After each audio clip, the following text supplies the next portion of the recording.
Hi guys, welcome to my channel learning with Rachit Manchanda. इस video में मैं आपसे डिस्कस करने वाला हूँ ऑक्टल एडिशन। ओके, बहुत ही प्यार से समझाऊंगा, ध्यान से समझिएगा। हमने बेस 8 है और उनको आपस में ऐड करना है, ठीक है। तो एक एग्जांपल ले लेते हैं। एग्जांपल है, मान लीजिए 4, 6, 7, इसका बेस है 8 और इसको मुझे ऐड करना है 5, 3, 6 विद द बेस 8। मुझे इन दोनों को आपस में ऐड करना है। अब एक तरीका तो यार ये है कि ऑक्टल को बाइनरी में कन्वर्ट किया जाए, 3 के सेट बना लें। 4 को लिख लें 100, 6 को लिख लें 110 और 7 को लिख लें 111। ऐसे ही हम 5, 3, 6 के लिए भी कर सकते हैं और फिर इनको आपस में ऐड करें। It's a bit time taking process, ठीक है, क्योंकि एक बार जब आप ऐड कर लेंगे उसके बाद फिर से आपको इनको ऑक्टल में कन्वर्ट करना पड़ेगा, क्योंकि फाइनल आंसर तो ऑक्टल में चाहिए। तो इतनी मेहनत क्यों करनी है? तो उसका बड़ा प्यारा सा वे बताता हूँ आपको, ध्यान से समझिए। 7 + 6 13, ठीक है। अब एक बात ध्यान रखिएगा, कभी भी बेस के अंदर वैल्यूज बेस से ज्यादा नहीं होती, ना उसके इक्वल होती, ठीक है। अगर मान लीजिए बाइनरी बेस है तो दो ही तो वैल्यू रहेंगी यार, 0 और 1, तभी वो बाइनरी है। अगर बेस 8 है, ऑक्टल है, तो वैल्यूज रहेंगी 0 to 7, और अगर बेस 16 है तो वैल्यूज रहेंगी 0 to 15, जहां पर आपका 0 to F है।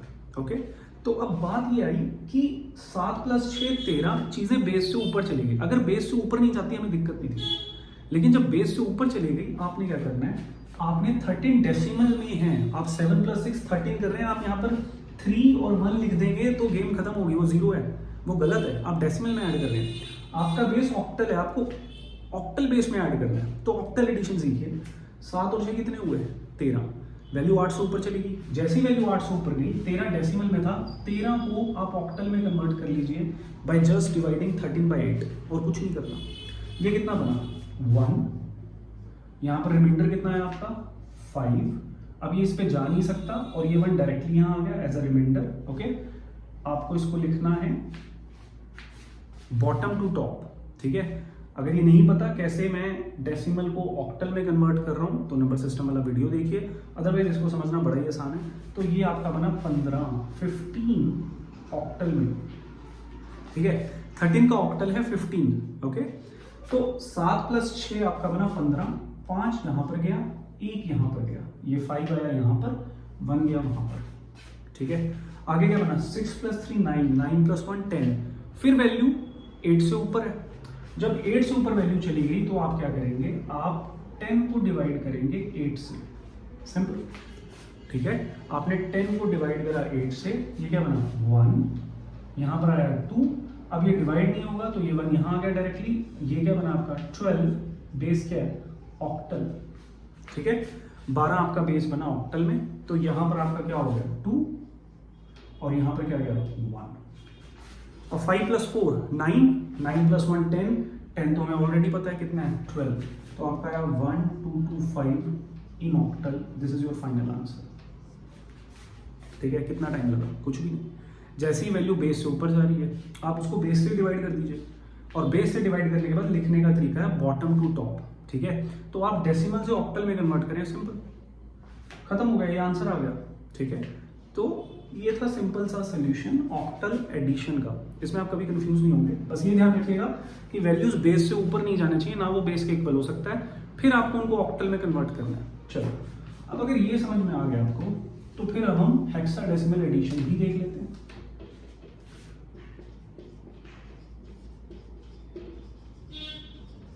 वो भी ऐसी ही है।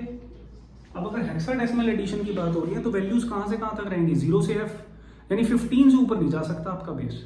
अगर 15 से ऊपर आपकी वैल्यू जा रही है तब आपको 16 से डिवाइड करना है, ठीक है। एक एग्जांपल ले लेते हैं। अब हेक्साडेसिमल एडिशन में कैसे होगा? मान लीजिए एग्जांपल है A 3 C F और यहां पर है 2 8 B D।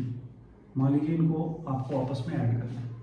अब जब मैंने A3CF लिख दिया और 58BD लिख दिया तो ऑब्वियस सी बात है कि यहां पर हम हेक्साडेसिमल की बात ही कर रहे हैं, क्योंकि बाकी किसी बेस में तो A B C D आती नहीं है। तो एक चीज यहां पर लिख लीजिए कि A10 होता है हेक्साडेसिमल में, B11, C12, D13, E14, F आपका क्या है? 15।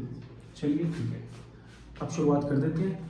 तो f प्लस डी, यानी कि f प्लस डी क्या बना, 15 प्लस 10, ये क्या बना 25।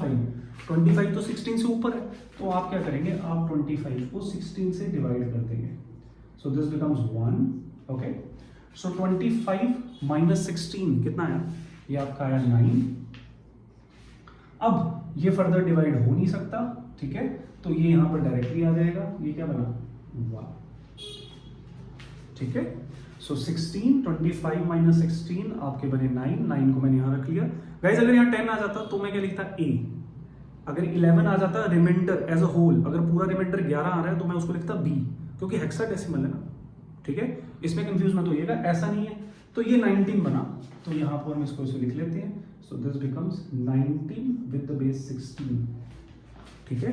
तो यानी कि यहाँ पर हमारा आया 9 और यहाँ पर हमारा आ गया 1।